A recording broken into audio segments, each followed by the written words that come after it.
आता म्हणजे कसं, आता तुम्ही बोलता की जातीला आरक्षण आहे, त्यांनी कायदे कानून केले आहे आणि तुम्ही बोलता की कायदे कानून लागले नाही, तर कायदे कानून का लागले याला तर सरकारच असणार मान्यता. कारण की कायदे असं आहे की महिलांसाठी जिथे पण जेव्हा पण जातो आम्ही बीएडचं एज्युकेशन घेतो तिथे महिला आरक्षण आहे त्याच्यात, आणि ते कायदे कानून का लागायला पाहिजेत. कारण की असं कितीतरी जाती आहेत त्यांच्यामध्ये स्त्रियांना दुय्यम स्थान दिले जाते, त्यांच्यामध्ये त्यांना शिक्षणासाठी मागास ठेवले जाते, त्यांना पुरुषांची म्हणजे पुरुषच घराचा मोठा करता असतो असं म्हणजे असतं.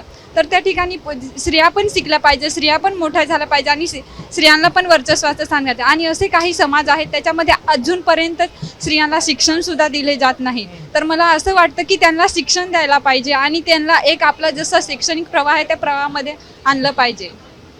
महिला आरक्षण मिळाल्यामुळं तुम्ही सांगतायत ते प्रश्न सुटतील असं तुम्हाला वाटतं का? असं तर मला वाटत नाही. कारण की आतापर्यंत कितीतरी कायदे कानून झाले आहेत.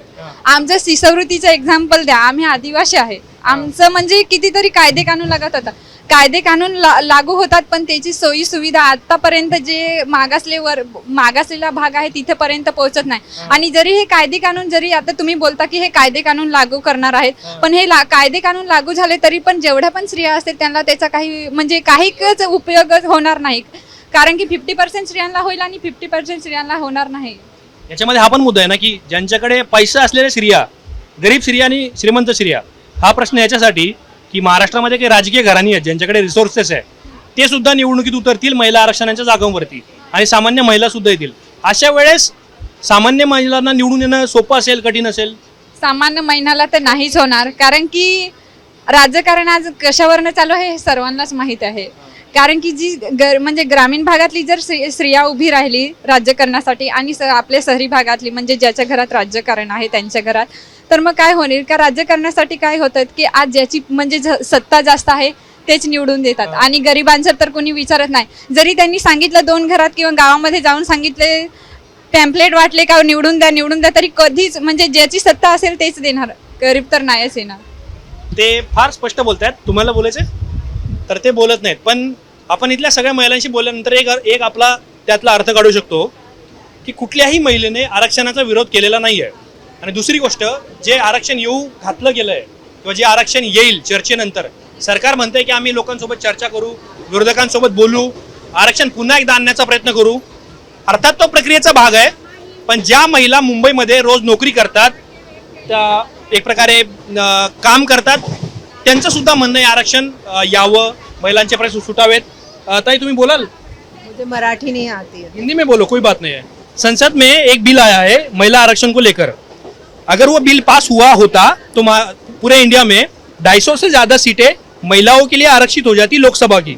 लेकिन वो बिल पास नहीं हो पाया है. आपकी क्या भावना है? मुझे लगता है कि पास होना चाहिए. होना चाहिए था. यस, कि महिलाएं ज़्यादा से ज़्यादा आगे आनी चाहिए. क्योंकि महिलाएं जो हैं बहुत सूझबूझ के साथ काम करती हैं और जो भी निर्णय वो लेती हैं वो बहुत सूझबूझ के साथ लेती हैं. लेकिन सरकार के पास नंबर्स नहीं थे, फिर उन्होंने क्यों लाया होगा ये बिल? अब इसके बारे में तो मुझे अभी के समय में इतनी ज़्यादा जानकारी नहीं है, पर फिर भी मुझे लगता है कि नहीं, महिलाओं के लिए सीट्स होनी चाहिए. That's all. अगर महिलाओं के लिए सीटें आरक्षित की जाए उसकी वजह से महिलाओं के प्रॉब्लम सॉल्व हो जाएगी, ऐसा आपको लगता है?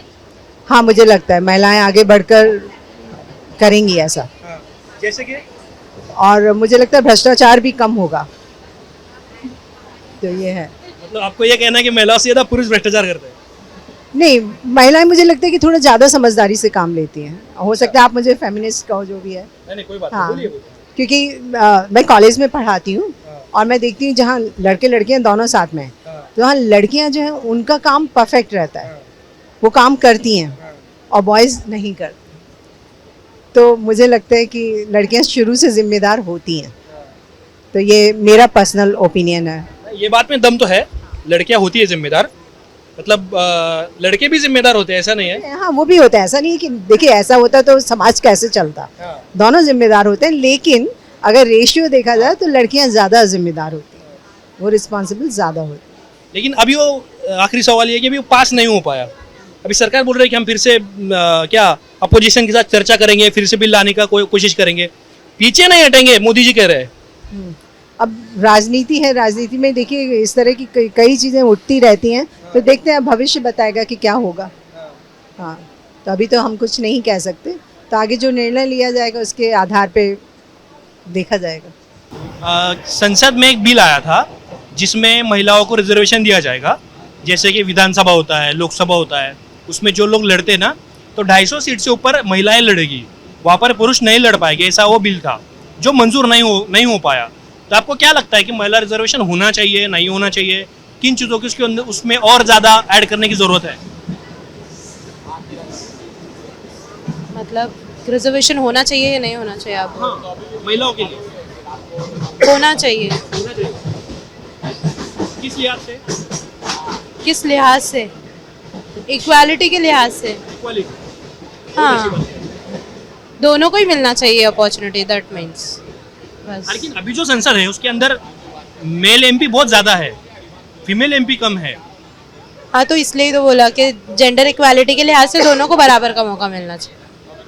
लेकिन वो अभी पास नहीं हो पाया, वो नंबर्स नहीं थे सरकार के पास तो वो गिर गया। तो आपको क्या लगता है इसके लिए जिम्मेदार कौन है? वो नहीं बोल सकते। नहीं बोल सकते। लेकिन सरकार का पूरा वोट महिलाओं के पीछे गया है। डोंट नो, मेरे को इसके बारे में नॉलेज नहीं है। मेरे को आप जो बता रहे हो मैं उस हिसाब से ही बोल रही हूँ। पण मग ते बिल पास नाही झालं। बिल पास व्हायला पाहिजे कारण महिलांसाठी काहीच नाही आतापर्यंत। कोण तुम्हाला काय वाटतं कोण जबाबदार आहे बिल पास नाही होऊ शकलं? सरकार जबाबदार आहे, सरकार. कसं काय? म्हणजे महिलांसाठी काय मिळतच नाही ना। हां, एवढ्या महिला प्रवास करतायत, हां, त्यांच्यासाठी सुविधा नाहीत काय, सगळ्याच गोष्टींमध्ये पाठीच आहेत, हां. तर त्यांना तुम्हाला असं मिळालं वाटतं पाहिजे। का की महिलांसाठी ज्या जागा वाढतील त्यातून महिलांचे प्रश्न सुटू शकतात? हा, सोडवू शकतात। कसे? महिलांच्या जागा वाढल्या की महिलांचे प्रश्न सोडू शकतात, महिलांचं ठरवू शकतात। पण आता मुंबईत वर्षा गायकवाड खासदार आहेत, पूनम महाजन खासदार राहिलेले कोणी आहेत, नाही काय करत, कोणी नाही काय करत, काय नाही करत. काय नाही कोण करत। आता ज्या नवीन महिला निवडून येतील ते कसं करतील काम? शक्यतो कमीच आहे पण तेवढ्यासाठी करायला लागेल, हां. ती जबाबदारी घेतली पाहिजे। मी सगळ्यांना विचारलं, मला सांगा आता जर महिलांसाठी आरक्षण लागू झालं, 250 सीटवरती महिला लढायला लागल्या, तर त्यावेळेला ज्यांच्याकडे पैसे आहेत, जे राजकारणी घरातल्या महिला आहेत आणि जे तुमच्यासारख्या सामान्य महिला आहेत, निवडून येण्याची शक्यता तिथे पैशांवाल्यांकडे असते. सामान्यवाले लोक आहेत ना, इमानदार आहेत, ती लोकांना साथ देऊ शकतात, त्यांच्याकडूनच सगळ्या गोष्टी मिळतील। जी सामान्य लोक करतात ना ती लोक नाही करणार, ही सामान्य लोकच साथ देणार। त्याचा मुद्दा प्रचंड महत्वाचा आहे. तुमच्याकडे पैसा असला तरी काही अर्थ नाही, लोक त्यांना ज्यांना मतदान करायचं त्यांनाच करतात. त्यांनाच करतात, ते सामान्य लोकांपासूनच ती मोठी लोक होतात ना। 2 सजेशन जे तुम्ही आता सरकारला देऊ शकाल की हे आरक्षण येत आहे तर मला याच्यामध्ये अशा गोष्टी हव्यात. आम्हाला महिलांसाठी सगळे हे पाहिजे। आता मुली शिकलेल्या आहेत, त्यांना जॉब मिळत नाहीत, नोकरी. नोकरी मिळत नाहीत, त्या घरी सध्या इन्कम होऊन पण त्या घरी बसलेल्या आहेत, त्यांच्यासाठी काहीतरी केलं, महिना राबतात, त्यांच्यासाठी पण काही नसतं। वोटिंगच्या टायमाला महिला पाहिजेत, हे पाहिजे ते पाहिजे, सगळ्या तुम्हाला सुविधा महिला देतात, आमची सारखी माणसं कामं करतात, मग त्यांच्यासाठी तुम्ही जे म्हणतायत की आरक्षण मिळाल्यामुळे हे प्रश्न सुटतील, कदाचित सुटू शकतात। ते म्हणतात कदाचित सुटतील. तुम्ही कुठून आलायत? गोरेगाव, गोरेगाव. माझी आई। तुम्ही सोबत आहेत का? हा हा, काय तुम्हाला काय वाटतं की आरक्षणामुळे प्रश्न सुटतील महिलांचे? पूर्ण तर नाही सुटणार पण थोडे तरी सुटतीलच। जसे की जसं की कामाचं किंवा प्रवास म्हणा किंवा काही म्हणा, हां. प्रत्येक क्षेत्रामध्ये सुटू शकतात। थोडेफार पूर्ण नाही सुटणार पण 50% तरी सुटू शकतात। पण हे बिल पास नाही होऊ शकलं संसदेमध्ये. सरकार म्हणतं की विरोधकांमुळे पाडलं गेलंय कारण ते बहुमतच नव्हतं, त्याला सरकारकडे आकडे नव्हते. हे कोण राजकारण कोण करते, का पास नाही होऊ शकलं? आता हे आपण सांगू नाही शकत, जे राजकारण करतात त्या लोकांना माहिती असेल, कारण का राजकारणामध्ये पूर्णच म्हणजे असं काही बायका पण असं पूर्ण साथ नाही देत, त्यामुळे ते मग आपण बायकाच मागे राहतो, त्यामुळे हे असं होतं। पण आता महिला त्या पक्षाच्या असल्यावर व्हीप जारी केल्यावर त्यांना त्यांच्या पक्षाकडून मतदान करावं लागतं ना. जे काही आपलंच बघतं ना, स्वतःचे किसे भरतात ना, दुसरं थोडी हे करतात, दुसऱ्याचा कोण विचारच करत नाही, सामान्य माणसाचा कोण विचार करत नाही, त्यामुळे आपण मागेच येतो। तुम्हाला काय अपेक्षा आहे की सरकारने या महिला आरक्षणाच्या माध्यमातून या गोष्टी पूर्ण कराव्यात? अपेक्षा एवढीच आहे की म्हणजे ज्या काही सुविधा असतील त्या पूर्ण कराव्या। महिला सन्मान, हा, महिलांचा सन्मान पण असावा, जिथे पुरुषांना सन्मान भेटतो तिथे महिलांना पण भेटलाच पाहिजे। काय असतो महिलांचा सन्मान? आता समजा कुठल्याही क्षेत्रामध्ये, कॉर्पोरेट क्षेत्रामध्ये किंवा कशाही कुठल्याही क्षेत्रामध्ये जिथे मुलांना सन्मान भेटतो तिथे मुलींना पण भेटलाच पाहिजे, बायकांना.